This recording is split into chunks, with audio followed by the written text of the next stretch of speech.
What kind of Coke do you have? A real thing. Real thing? Not the real thing. Oh, we also have Coke Zero. She's a Coke Zero. No, when we're in a restaurant, I order Coke. I always say, real Coke. Yep. Yep, me too.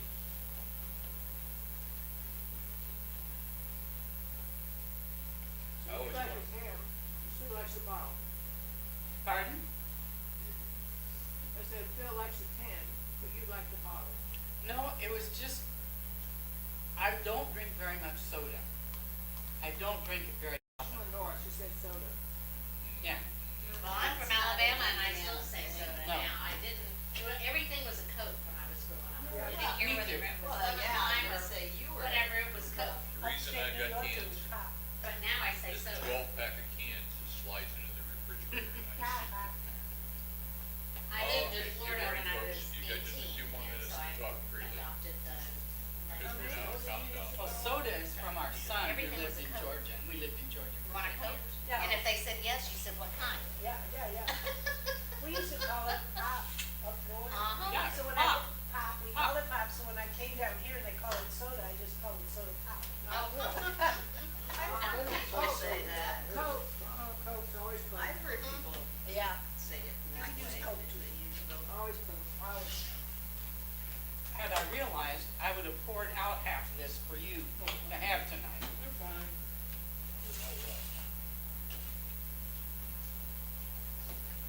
You want us to send you an email reminder next week? Are we counting down? Yes. Yes. Oh my I'm God. still eating. Well, great. And I gotta shut up. I said it a while ago. I'll show you how much you're listening. Oh, it's not matter. He had too much fun He's there. not showing pictures anyway, it's just him talking. I'm not getting the version or mistake. All right, take it for you. Start the countdown, that's when the microphone comes on. Yes, it is. Yep, mic's are on now. Out of my way. Thank you. So it turns. You How can long hear the is it? conversation really good online, because I listen to the other online. What does it say? Oh, good. Good. You can listen.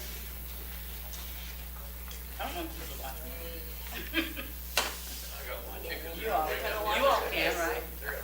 What's Like a little. The only thing I didn't plan on is, Little bitty print. Yeah. I need a magnifying glass. Kidding us? Wow.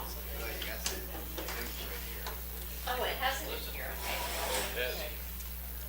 I always put it in there. Oh, well, then maybe I didn't need this In after the all. NIV. Okay, maybe I didn't need it after all. You can look at mine anytime you want. It's bigger print. Yes.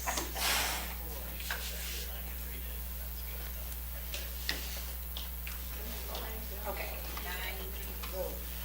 We jumped in. I liked when the guy said last year he called them the disciples. Disciples, I love it. You does. Well, it was very appropriate for that part of the scripture. Yeah. I remember him saying, how long must I be with you or something like that. Got frustrated. How long do I have to live with you? Your voice is going out now over the air. Huh? Your voice is going over the air right now. Uh-oh. Yeah, well. Yeah. They can I hear. must be talking about something else then.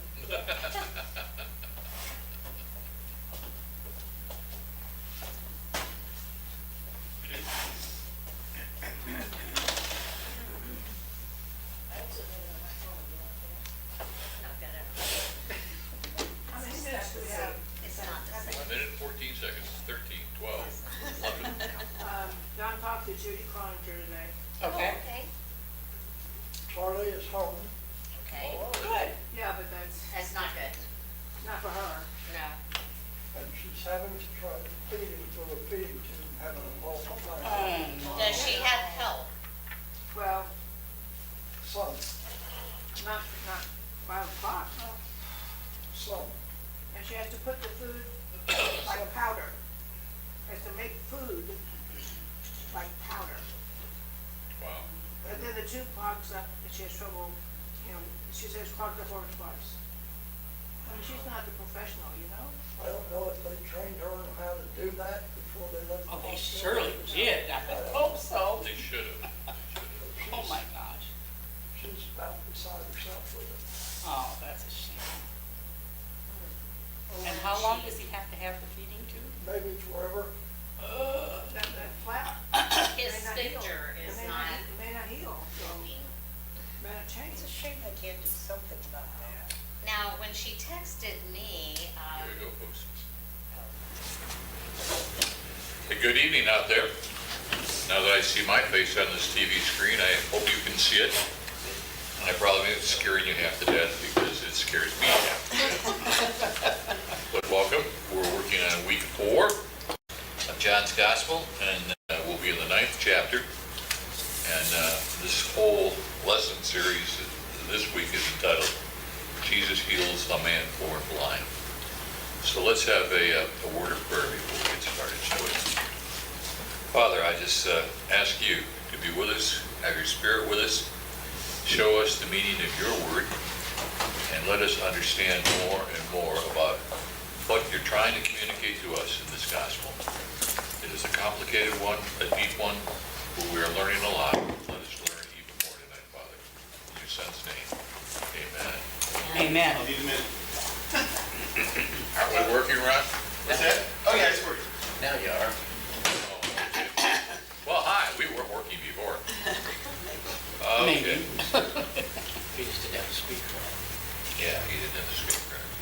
Well, Patrick No, and Anita aren't here. they said they weren't going to be. Oh, they did? Okay. and Tom and Terry are still out of town. So, selling their Okay. house. We will begin tonight with the video. I think Ron is ready to get it queued up. Ron, can we, here we go. There.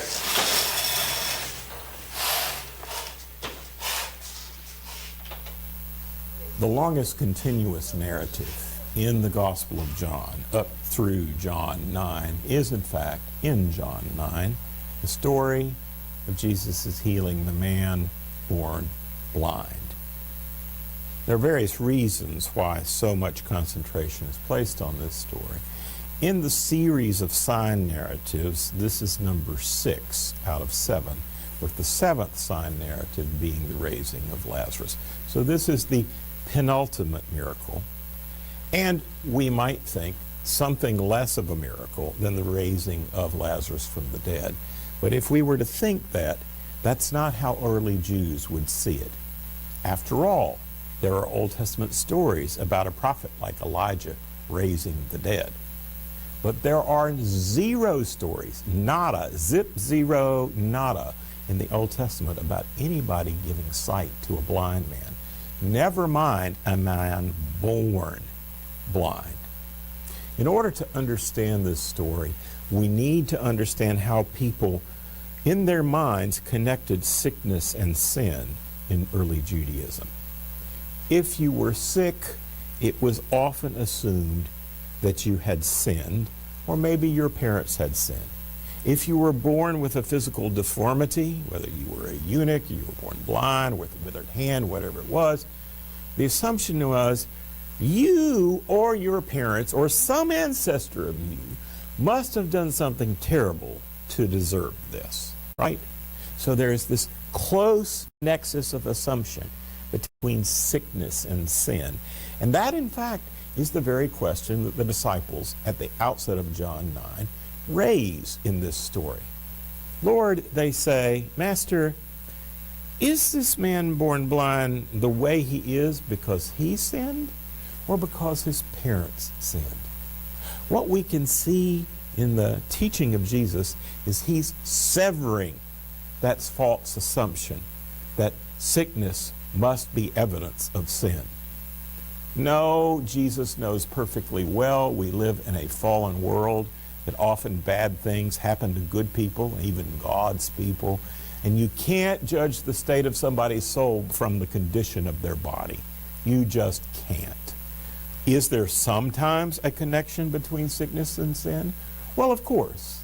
If one is profligate in one's sexual behavior, One may well contract STDs. It's certainly possible for a connection to be made between sin and causing sickness. That's true.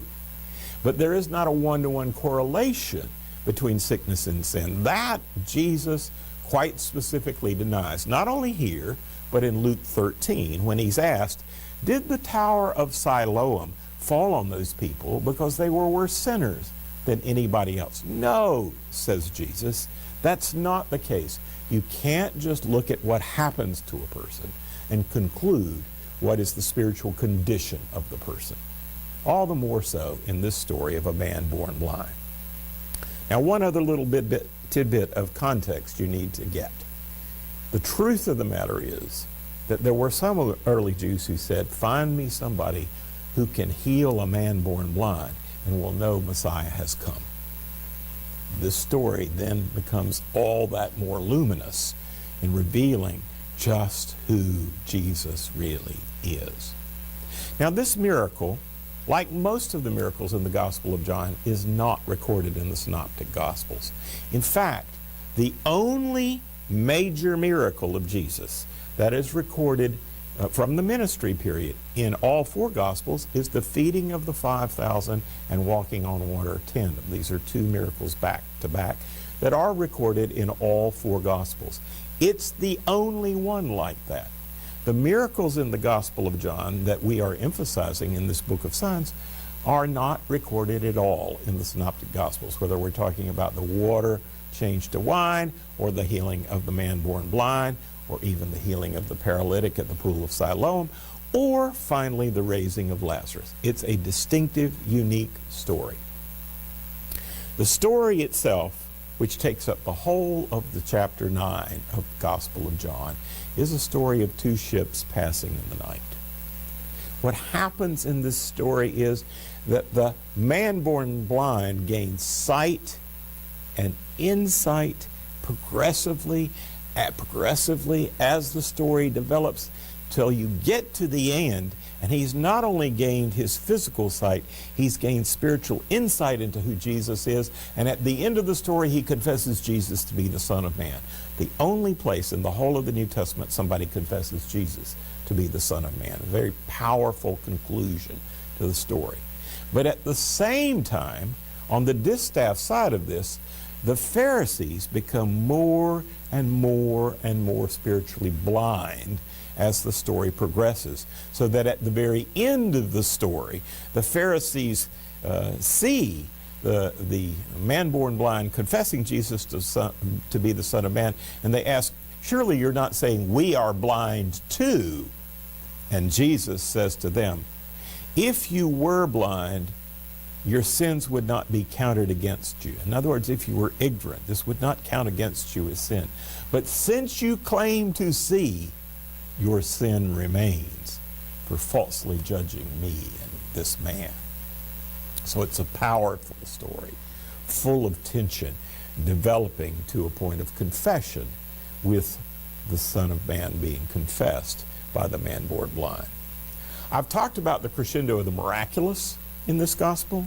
There is also a crescendo of confessions, which does not climax here in chapter 9 or even in chapter 11 with the confession of Jesus to be the Messiah, but in the confession, ironically enough, of unbelieving Thomas in John 20, when he confesses Jesus to be both God and Lord, which matches up with what the prologue says in John 1. So a crescendo of the miraculous, to be sure, and a crescendo of confessions as well in this gospel. One more major thing to notice about the John 9 narrative. Notice how Jesus wants this man to participate in his own healing. Now, Jesus didn't need to make mud out of dirt and spit and put it on the man's eyes. He could have simply laid hands on the man or even proclaimed the man would regain his sight. But instead, he makes this little mud, puts it on the man's eyes, tells him to go wash in the pool of Siloam, which he does. And it's at that instant that he begins to see and gain sight and insight into who it was who was his healer. You notice that Jesus doesn't at the beginning try to make any spiritual capital out of this. He doesn't say, go wash in the pool of Siloam, and remember, it was Jesus who healed you. Think about me afterwards and be thankful. Nothing like that happens. No, the man gradually figures out what has happened and very gradually gains insight into who Jesus is. He needs to participate in his own healing from the outset. And so this story is very different from the healing of the paralytic at the pool of Bethesda, who himself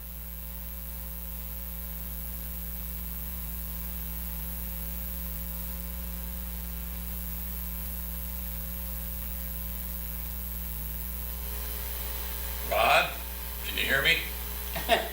We lost the video. Do you want me to go? Would you please? Yes. I really want the rest of it.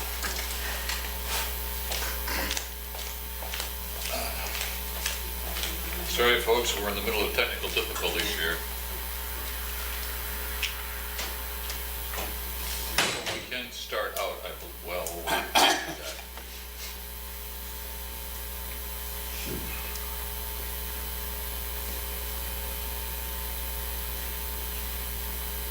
Is the man's image still up there? The what? The man's image still on the screen?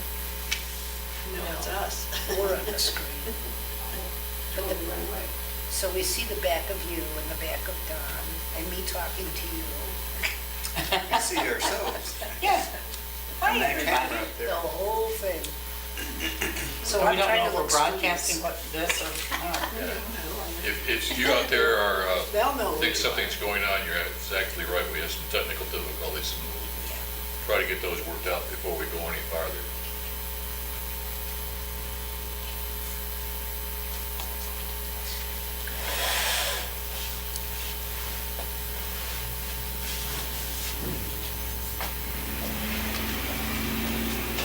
What's the word? We locked you out? He has to start it from the beginning in order to get that, so I told him to go ahead and do that. Okay, It'd be okay for us to hear it. He said, no, we can't fast forward. okay. So I that's asked fine. him to go ahead and do that. That's fine. I think sometimes We hope he's got the repetition- whole thing. Maybe we need the repetition to hear it again. You never know. the longest continuous narrative in the Gospel of John, up through John 9, is in fact in John 9, the story of Jesus' healing the man born blind. There are various reasons why so much concentration is placed on this story. In the series of sign narratives, this is number 6 out of 7, with the 7th sign narrative being the raising of Lazarus. So this is the penultimate miracle, and we might think something less of a miracle than the raising of Lazarus from the dead. But if we were to think that, that's not how early Jews would see it. After all, there are Old Testament stories about a prophet like Elijah raising the dead. But there are 0 stories, nada, zip, zero, nada, in the Old Testament about anybody giving sight to a blind man. Never mind a man born blind. In order to understand this story, we need to understand how people, in their minds, connected sickness and sin in early Judaism. If you were sick, it was often assumed that you had sinned, or maybe your parents had sinned. If you were born with a physical deformity, whether you were a eunuch, you were born blind, with a withered hand, whatever it was, the assumption was you or your parents or some ancestor of you must have done something terrible to deserve this, right? So there's this close nexus of assumption between sickness and sin. And that, in fact, is the very question that the disciples at the outset of John 9 raise in this story. Lord, they say, Master, is this man born blind the way he is because he sinned or because his parents sinned? What we can see in the teaching of Jesus is he's severing that false assumption that sickness must be evidence of sin. No, Jesus knows perfectly well we live in a fallen world, that often bad things happen to good people, even God's people, and you can't judge the state of somebody's soul from the condition of their body. You just can't. Is there sometimes a connection between sickness and sin? Well, of course. If one is profligate in one's sexual behavior, one may well contract STDs. It's certainly possible for a connection to be made between sin and causing sickness. That's true. But there is not a one-to-one correlation between sickness and sin. That Jesus quite specifically denies, not only here, but in Luke 13, when he's asked, did the tower of Siloam fall on those people because they were worse sinners than anybody else? No, says Jesus. That's not the case. You can't just look at what happens to a person and conclude what is the spiritual condition of the person. All the more so in this story of a man born blind.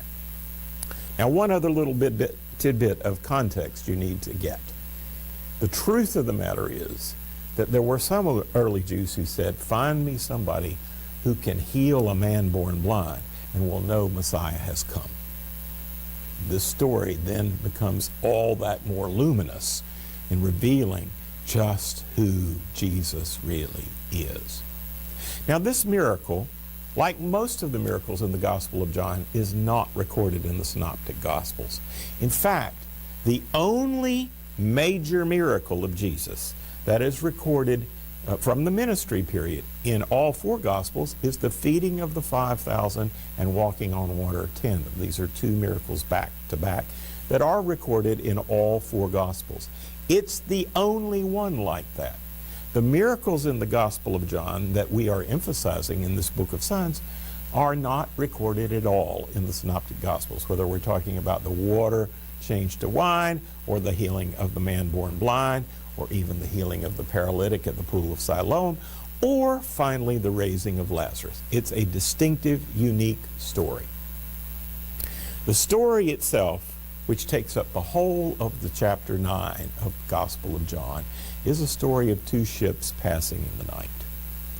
What happens in this story is that the man born blind gains sight and insight progressively as the story develops, till you get to the end, and he's not only gained his physical sight, he's gained spiritual insight into who Jesus is, and at the end of the story he confesses Jesus to be the Son of Man.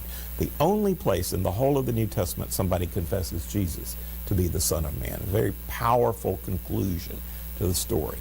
But at the same time, on the distaff side of this, the Pharisees become more and more and more spiritually blind as the story progresses, so that at the very end of the story, the Pharisees see the man born blind confessing Jesus to be the Son of Man, and they ask, surely you're not saying we are blind too? And Jesus says to them, if you were blind, your sins would not be counted against you. In other words, if you were ignorant, this would not count against you as sin. But since you claim to see, your sin remains for falsely judging me and this man. So it's a powerful story, full of tension, developing to a point of confession, with the Son of Man being confessed by the man born blind. I've talked about the crescendo of the miraculous in this gospel. There is also a crescendo of confessions, which does not climax here in chapter 9 or even in chapter 11 with the confession of Jesus to be the Messiah, but in the confession, ironically enough, of unbelieving Thomas in John 20, when he confesses Jesus to be both God and Lord, which matches up with what the prologue says in John 1. So a crescendo of the miraculous, to be sure, and a crescendo of confessions as well in this gospel. One more major thing to notice about the John 9 narrative. Notice how Jesus wants this man to participate in his own healing. Now, Jesus didn't need to make mud out of dirt and spit and put it on the man's eyes. He could have simply laid hands on the man or even proclaimed the man would regain his sight. But instead, he makes this little mud, puts it on the man's eyes, tells him to go wash in the pool of Siloam, which he does.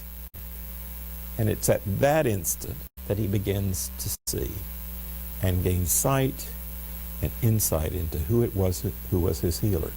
You notice that Jesus doesn't at the beginning try to make any spiritual capital out of this. He doesn't say, go wash in the pool of Siloam, and remember, it was Jesus who healed you. Think about me afterwards and be thankful. Nothing like that happens. No, the man gradually figures out what has happened and very gradually gains insight into who Jesus is. He needs to participate in his own healing from the outset. And so this story is very different from the healing of the paralytic at the pool of Bethesda, who himself doesn't necessarily want to be well because he's being given alms all the time as a cripple by the pool of Bethesda. Two different pools, two different outcomes. One profession of faith, the other a warning that something bad may happen to the paralytic. Contrast the story in John 5 and John 9. Last thing. The story has some poignancy right at the heart of the story because we are told that the Sanhedrin judges the man and has him cast out of the synagogue. When you would have expected his parents to come to his defense, they back off and say, ask him. He's old enough to answer for himself. And then we have that sad parenthetical comment, for they were afraid of raising the ire and anger of the Jewish authorities and themselves being kicked out of the synagogue. In other words, the parents were self-protective and they left the son to defend himself. Sad middle of the story. But the happy part of the story comes at the end, when that particular blind man comes and owns Jesus as the Son of Man and becomes part of the family of faith. This story will teach and preach for centuries to come.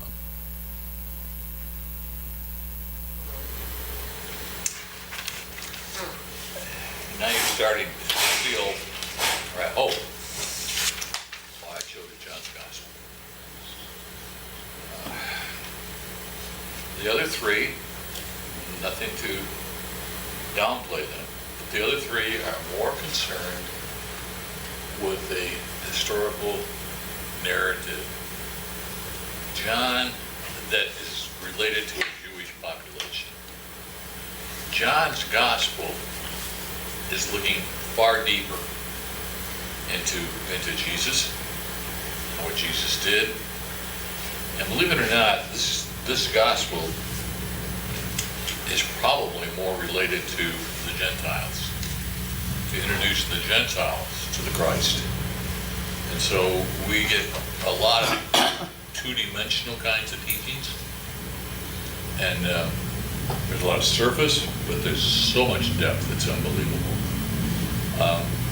What's your reactions from what you have heard, what you have read?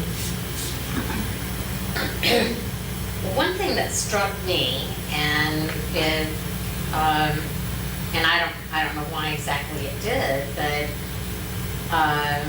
when they asked and they said, who had formerly seen him begging asked, is this the same man who used to sit and beg? He was born blind, and so what did his family do? Kick him out at a certain point? I mean, did they reject him? That he had to beg? That just strikes me as odd. That, I mean, if we had a child born blind, you know, we would be taking care of that kid forever, basically, or, you know, have someone taking care of them. So in that culture, that just strikes me odd that all of a sudden, you know, he's never been able to see, and instead of being with his family, and then his family turns around, his parents turn around when he's there in front of the Pharisees and don't stand up for him either. I just find that odd in the context, and especially when you think of the Jewish family unit normally is, they even built their houses, up because the family just continued to live in the same structures. But this guy's having a bed. Maybe that was his job. Maybe his parents took him there every day. I guess, possibly, that just kind of struck me weird. Which is still, yeah. Well, anybody that was a leper or they saw as having a illness was an outcast. I wonder if that's it. I don't know, but that, is not very kind and.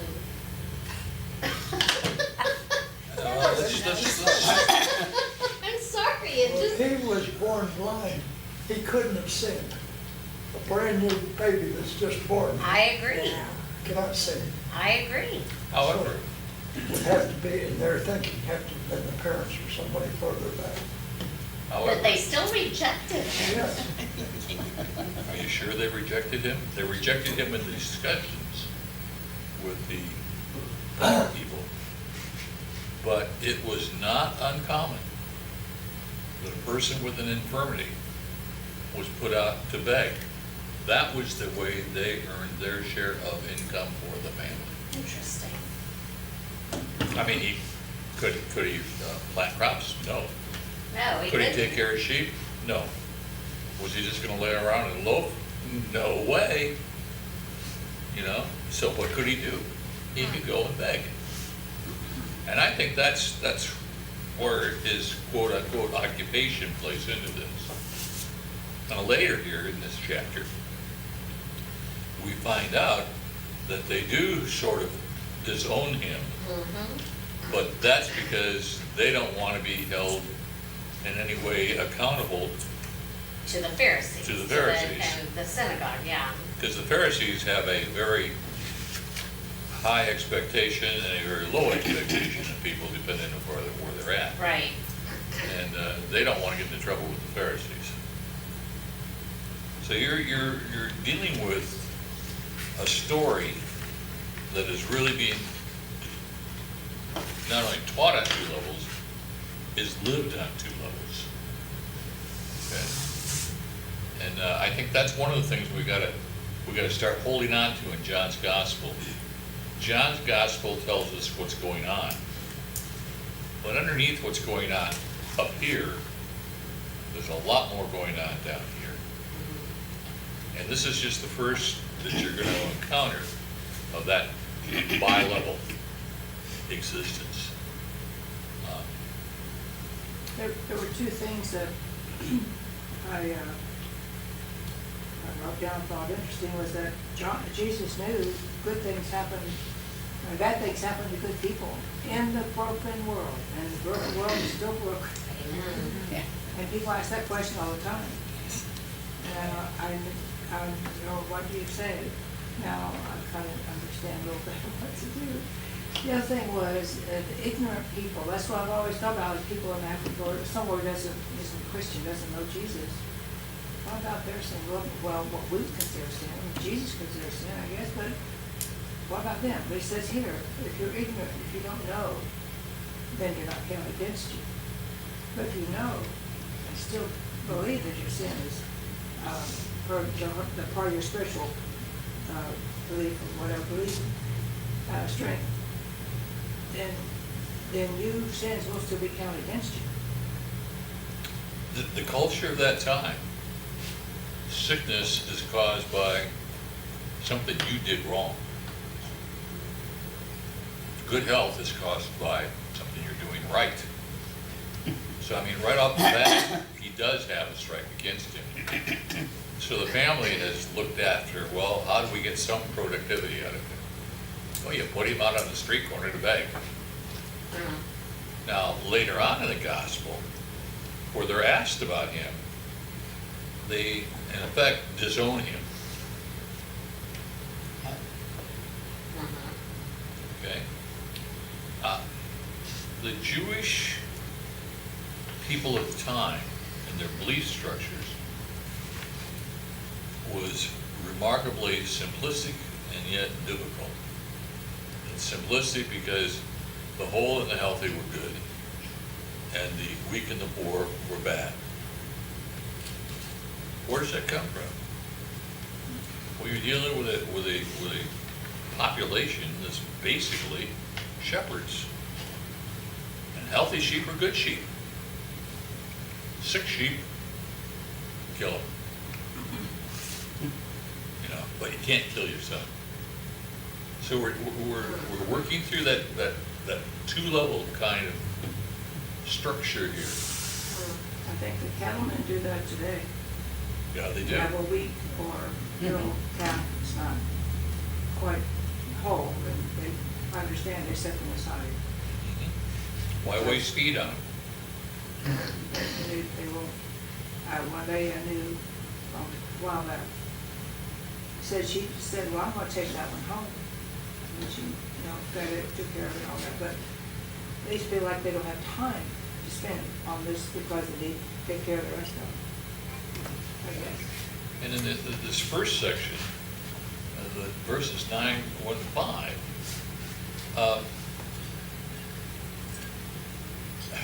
God shows how you can use blindness for a person. Jesus is trying to make clear that the state of the soul is separate from the condition of the body. Yeah. And Jesus is concerned about the condition of the soul, not the condition of the body.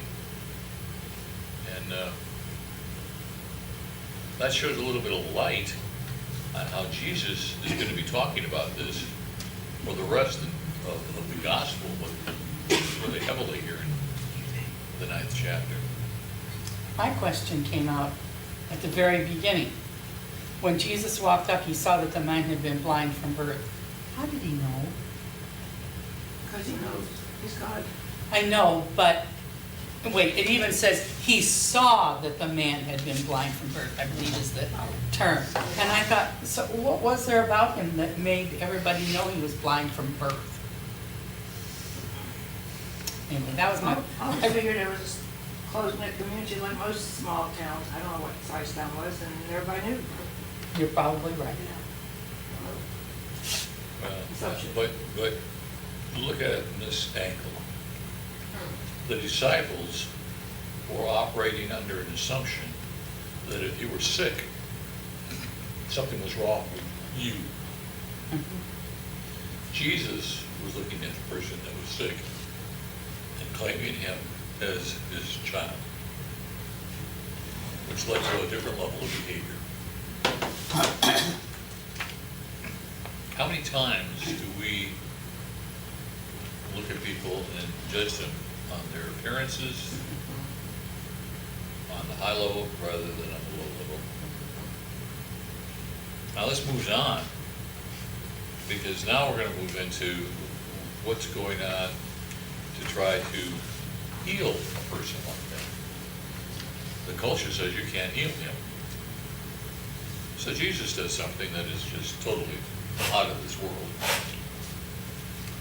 He spits on the ground, makes some mud, and puts it on the man's eyes. Now it's interesting because Jesus could have looked at the man and said, "You're healed." He did not do that. He made some mud and put it on the man's eyes. That was even crazier than him looking at him and saying, "You're healed." Mud on his eyes. What do you think you're doing, Jesus? But what happens? The man is sent to the pool to wash the mud off the eyes. And you can see. It's interesting, he did not go back to Jesus, it doesn't sound like. Said he went home. And some of his neighbors then saw, he said, so the man went and washed and came home seeing. And then his neighbors and those who had formerly seen him asked, isn't this the same man who used to sit and beg? So he didn't go directly back to Jesus. After he did that, he just received his sight and he went home. But what's the reaction of the neighbors when he goes home? They didn't believe it was him even. They, It only looks like him, that can't possibly be him. yeah. But he says that I am him, I am the man. And then when he replied to the question about his eyes were open, the man they called Jesus made mud and put it in my eyes. And he told me to go wash. So I went and I washed and I could see. I'm not surprised that he didn't go to Jesus, because I don't know if he could find Jesus. Do you think that Jesus wanted him to participate in Yes. his healing because he hadn't been able, he had nothing, there was nothing he could do about being blind? I mean, it was not his call, not his fault, not his anything. It's just what I was gonna bring up. Uh-huh, uh-huh. And what does that say to us? When Jesus is going to interact in our lives, he can do the work that he's gonna do in our lives, but we're expected to do something because of that. I understand now, in my youth days of playing sports, when the coach just said, rub some dirt on it, it'll be okay. There's some similarities there. Yeah. They did that mud on bee stings, I remember that. However, you're in a society where a holy man, his tears were holy, his saliva was holy. All of those things, his sweat, his blood, all that stuff was holy. And so, in essence, Jesus was proclaiming that he was holy because it's his spit Wow. that healed the man. Mm. You know, looking at the man and saying, you're healed at this stage of Jesus' life is not really consistent with the society around him. Jesus making a poultice out of his spit in the dirt, and the man is healed. That is consistent with the society in which he's living. You know, Jesus is at the early parts of his ministry, and he's starting gradually to reveal who he is. But he's revealing it in a way that is consistent with the expectations of the society in which he's living right now. You know, he could have come roaring in and say, "You're healed." And how do they separate that from something that's evil, proclaiming healing to get a soul? Jesus is living the parts of the healing coming from an action. And the action has something to do with the activities that the man was supposed to carry out. But that action, the fact that Jesus knew about that action, led him in that action, is beginning to lead people towards who is this man called Jesus, that he should know these things.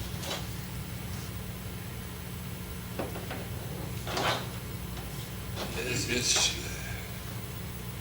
you know, I mean, the men, the scripture says that this man, that he was healed. Some people looked at him and said, "Who is he?"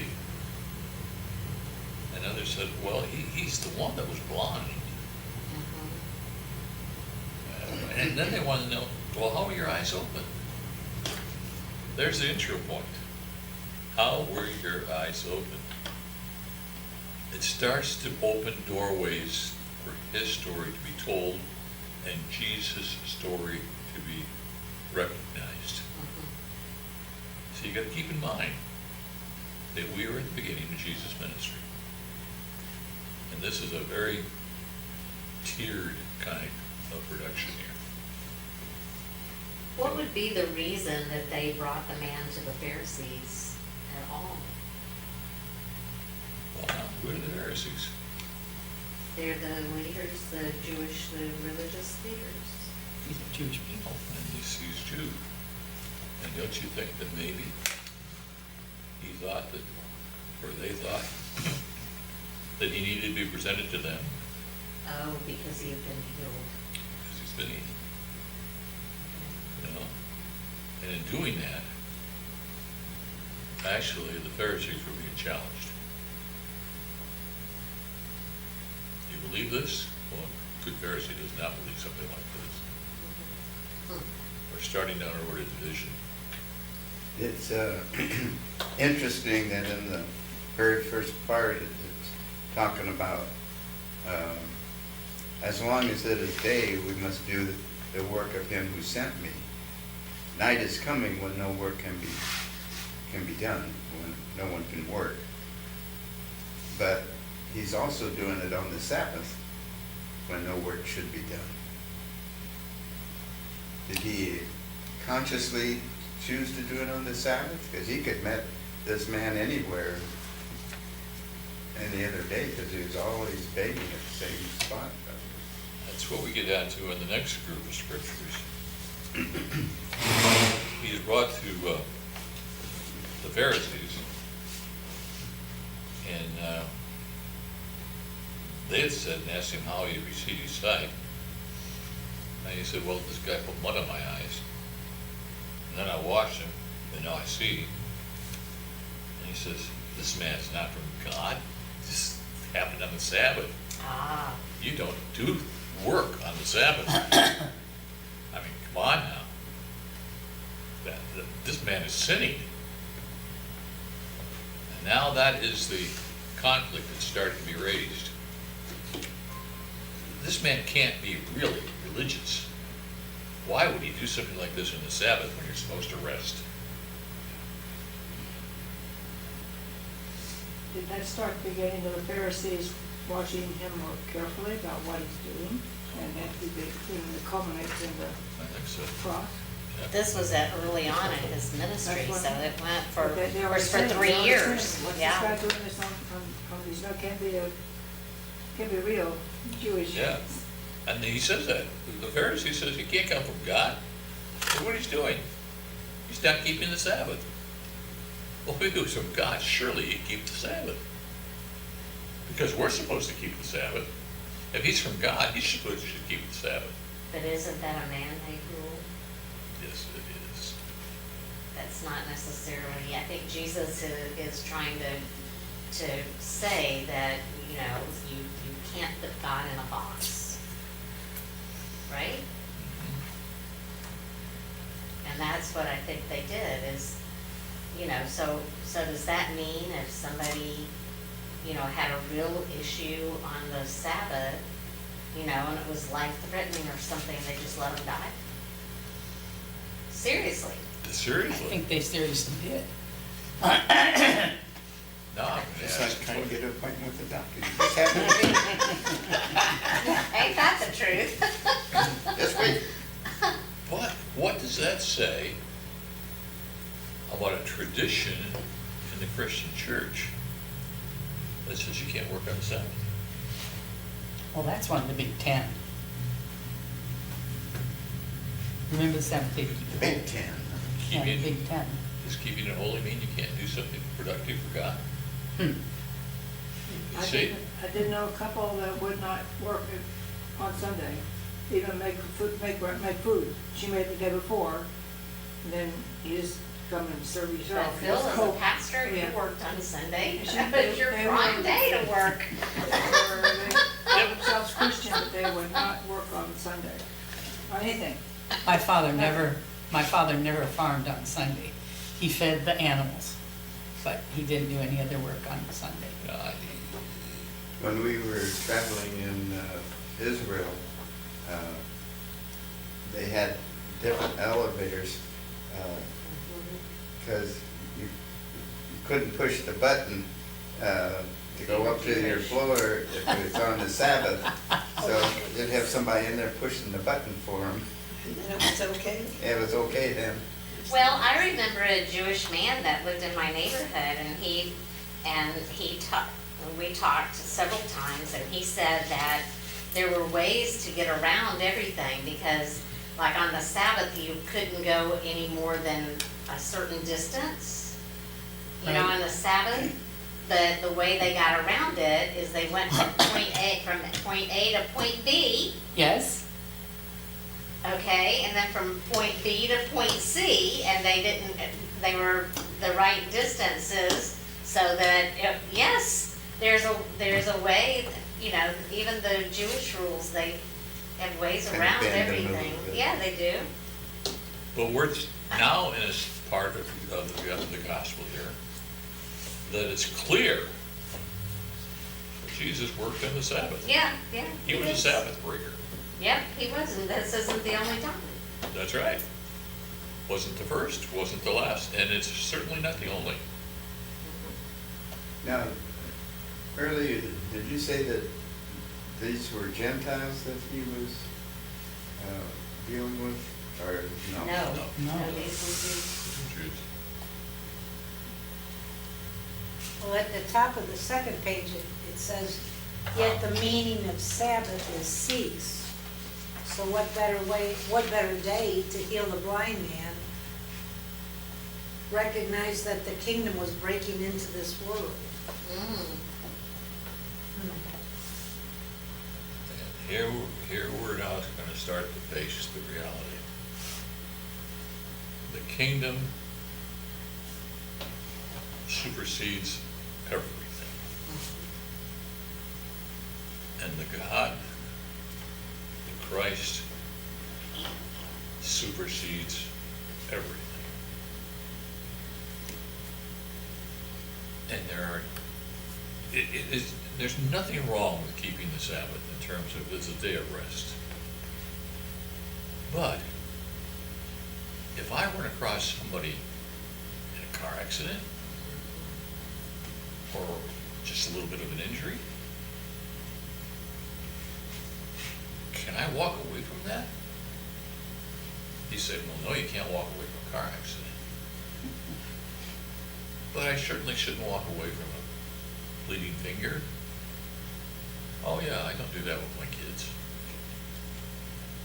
The Sabbath is holy from the standpoint that it is the day that we give full recognition to who God is, but not that we quit being part of society and what God wants us to do for Him in society.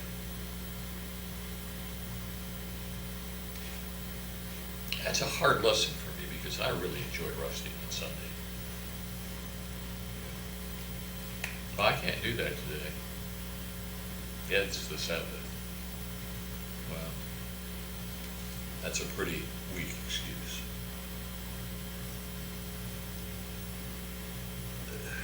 John's gospel is a gospel on many levels, but the main level is it deals with the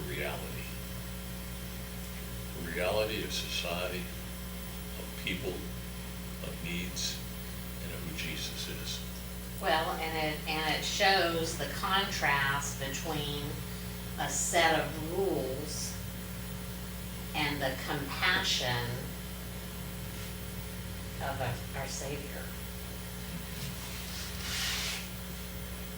And the next part of Scripture here really emphasizes that. 18 through 34. Now we're in the middle of passing the buck.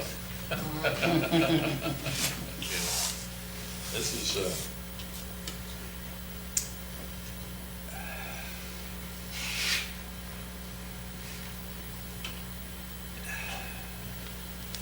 the Jews didn't believe that the blind man received his sight. They didn't understand what was going on. The first question they asked, is this really your son? You know, the one that was blind. This is probably somebody else. This is weird.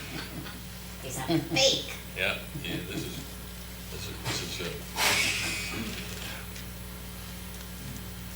and the parents wouldn't go any farther than saying he was born blind.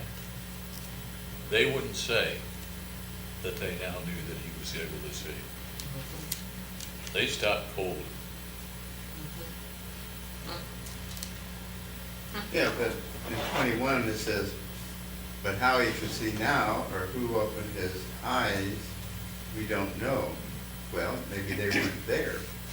Maybe they didn't witness it. He comes back, I can see, I can see. I mean, it would take a lot to say, well, it must have been the Messiah that did that. I mean, I don't think they were the ones that said that either. no, but I mean, I think you were kind of judging the parents a little harshly.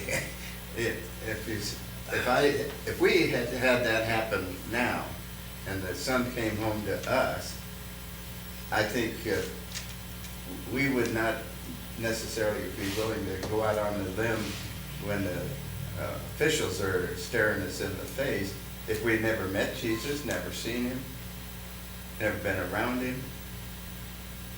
I don't know that I would necessarily, I mean, ask the son, he was the one that Yeah, I was was gonna there. say, that's why they said, go ahead and ask him, he's an adult. I mean, I'm not gonna tell you anything different than what legally is understandable. So they were really renouncing at that point. renouncing is a kind of a harsh word. What Yeah, were they sure is. renouncing? They refused to say what was right there. They did not tackle the question of what happened to their son. All they would say is, He's he ours. was born blind. He's ours, Boom, he's born blind. done, finished. They never said he was healed. They never even said he could see. Yeah, but they know he could see. Right. It was their son, but, you know, it But they sounds wouldn't like it. testify to it. No, because they were afraid of the Pharisees. Jews, The right. Jews, yeah, yeah. Yeah. You know? And there's an underlying question here for us, as far as I'm concerned, is that we may personally know who our God is, what he has done, what he asked us to do. And if we're challenged and we're in the middle of a situation where some people just don't believe that kind of stuff, are we willing to speak up? Yeah. This is an issue of they're being confronted with some reality, and instead of embracing the reality, they decide, and they know the reality is true, but they're passing the buck.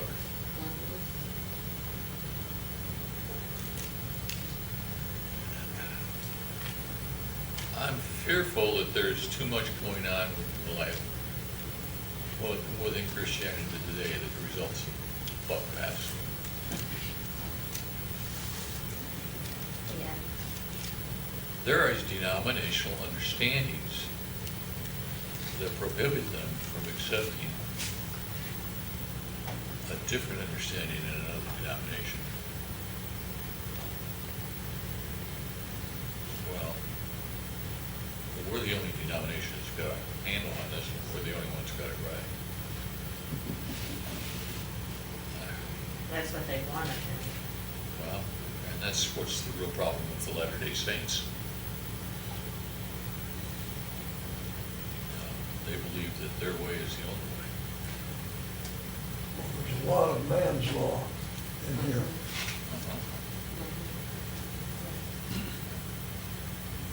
And we still have that. And yeah, I was gonna say, it's still continuing to happen in denominations, isn't it? That is. Cultures change, so we change the word to agree with culture. Right. Now, we left St. John's. I firmly believe we left St. John's because St. John's was not willing to square up to the gospel anymore. And we left to come here because we believe we are. But let us not get so wrapped up that we think we have the only way. That's right. Yeah. That's right too.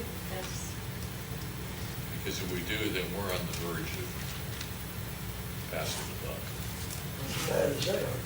I will say say, when you talk about the LDS, today there was something on Facebook, and it was talking, I forget exactly how it put it, but it was something about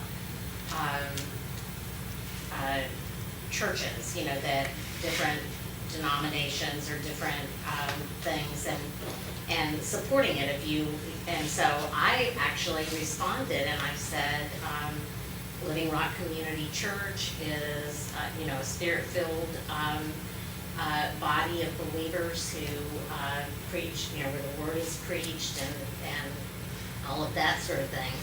And I even said in there that we were having the Thanksgiving thing and there'd be things for the kids, you know, come or whatever. Well, then there were multiple other responses, you know, talking about their church, which is fine, you know, Yeah. because that's what it was really asking for, you know, and then it got down and there was one that did say, well, I think LDS is the only way.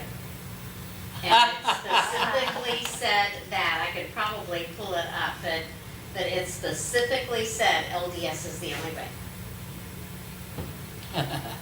That's pretty, go ahead. That's nothing unusual. You've got the Muslims that think their way's the only way. Then you've got different sects within the Muslims that will That's fight true. each other because they think their way's the only way. I mean, we've had, you know, dare I say, Baptists that think their way's the only way. I mean, we got multiple sects even all over.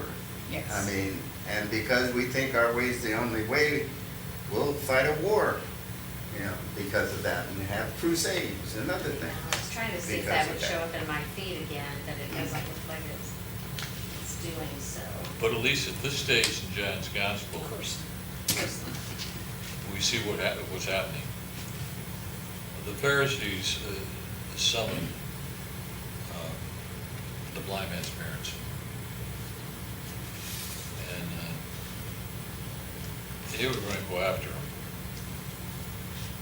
And the parents were scared to death they were going to get banned from the synagogue. Yeah, because Jesus was the target. Yeah. Are you his disciple? We're disciples of Moses. That's what they said later on. Right. Well, Yeah. in their culture, if you're banned from the synagogue, what does that mean for, You're out in the cold. so You're done. is that like being excommunicated Pretty by doggone close, Catholics? yes. So would they have to go live someplace different or what? Where would they go? And does it mean then that they're saying that, you know, you have no access to God? Meaning, The only access that a Jew had at this period of time in that culture was through worshiping in the synagogue and the priests speaking on their behalf. Well, it's sacrifices, right? Accepting Yes, his yes, sacrifices. yes. Where I was going next, yes. and doing the sacrifices. So,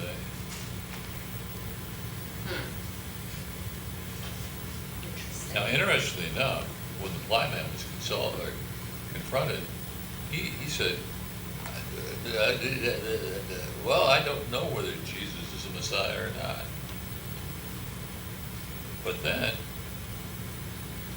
when he was really asked Second time. the second time, Mhm. he was willing to confess that something must be here and that Jesus is the Messiah.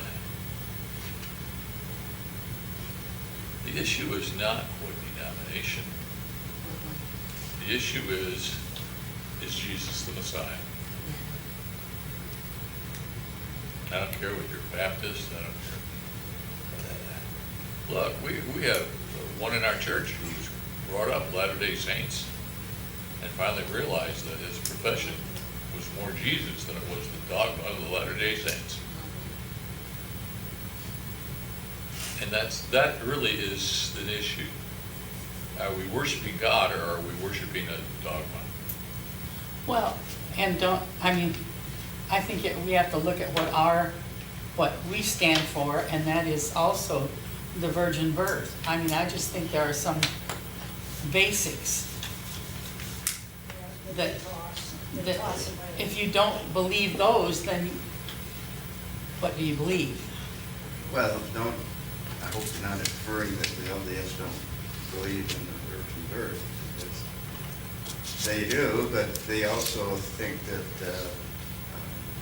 Smith was a Yeah. prophet. That's why they got to screw off a little bit.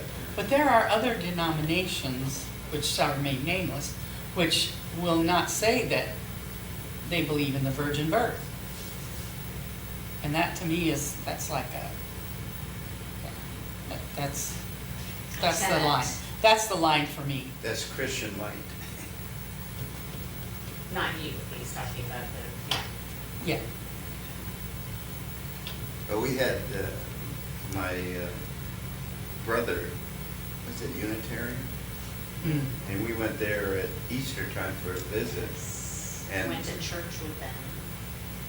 they were all into springtime and everything, but Yeah. They never addressed Yeah. the crucifixion or Yeah. the resurrection. Yeah, the Unitarian I think Universalists it do was not. really, it was the weirdest thing. Creepy. You know, here we were on Easter. It's the sun and moon and stars and. Yeah, I was dumbfounded. Yeah. I was literally dumbfounded. Yeah. I really appreciate the conclusion the author shows up in this one, that light has two effects. It can illuminate or it can blind. Huh. Huh. too much light. Darkness has two effects. It can be night outdoors, or it can be absolute darkness.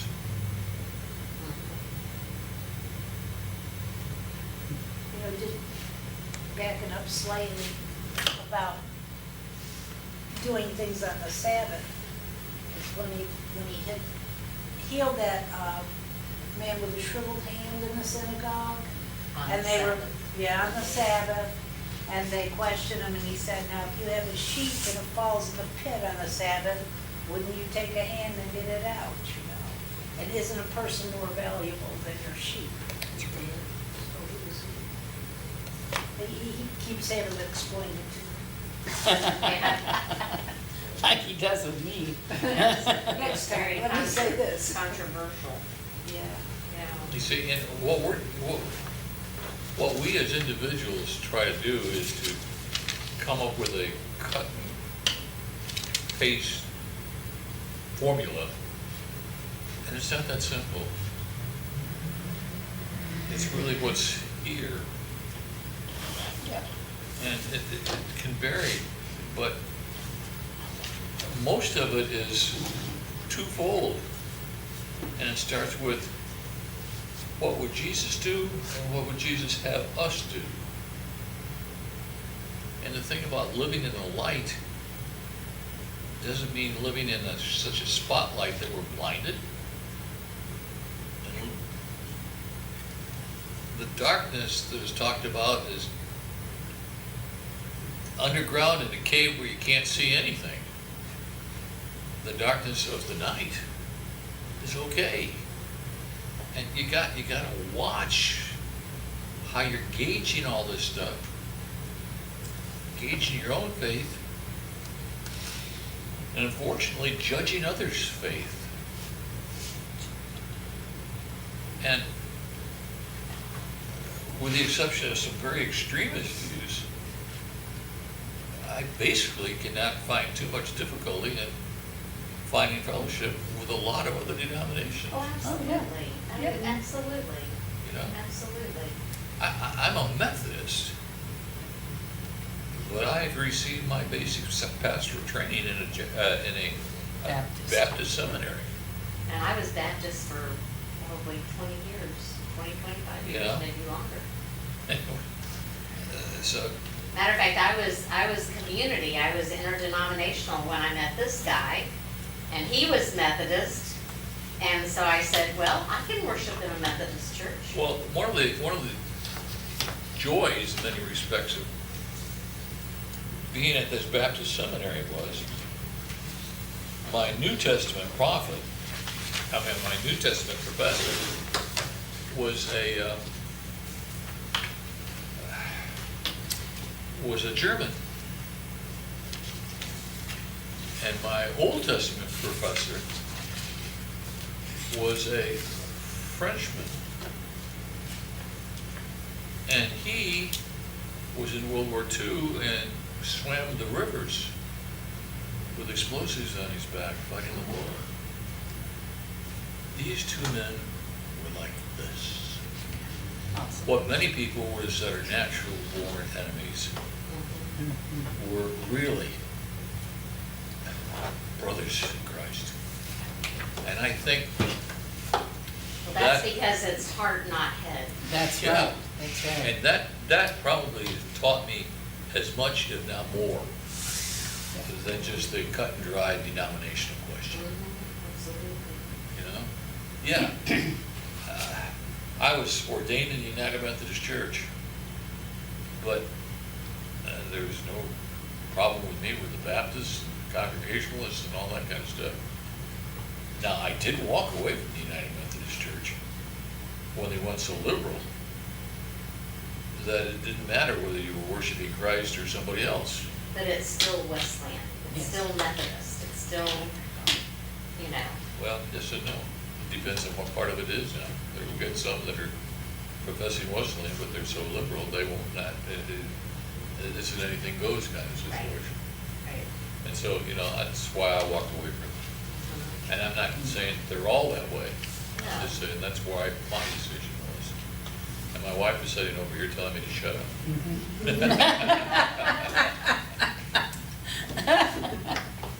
And you didn't walk away from the Methodist church as you were ordained in.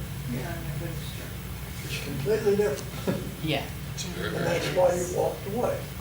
very. Yeah, honestly, I didn't walk away, they walked away They from me. walked away.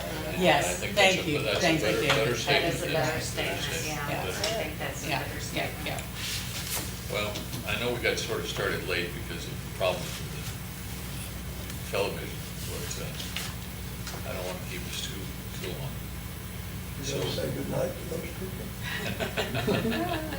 Well, first, any questions or comments?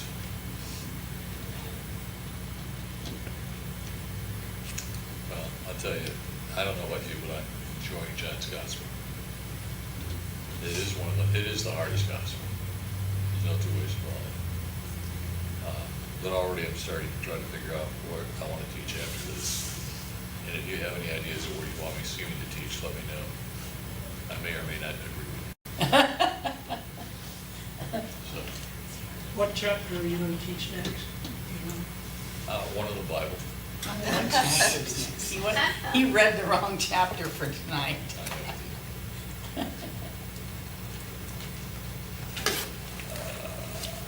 Doesn't it just go on to 10? Or does it skip it? No, because we skipped from Doesn't four skip. tonight. Excuse me, Well, we're in John 10 next week. 10. John. Yeah. A good show. Okay. Okay. Read ahead. Okay. Tell us how it ends, will you? Yeah, I will. I wrote down John 10:10, that's a verse I know, I can't remember what it is. Well, then you don't know Can't what. remember. Hey, there's things that I remember that I can't recall sometimes, and I know, and I can't recall it anymore, right? Yes, Like names and. Let us pray. Father, I do thank you for your word. Thank you for the depth of the word. I thank you for these people that are willing to explore that depth. And I would ask you to help us keep an open mind, so as we continue in this study, we can see more and more and more of what it means to be a true follower of your Son. God, just bless each and every one around this table. May they serve you. May you protect them. In your Son's name.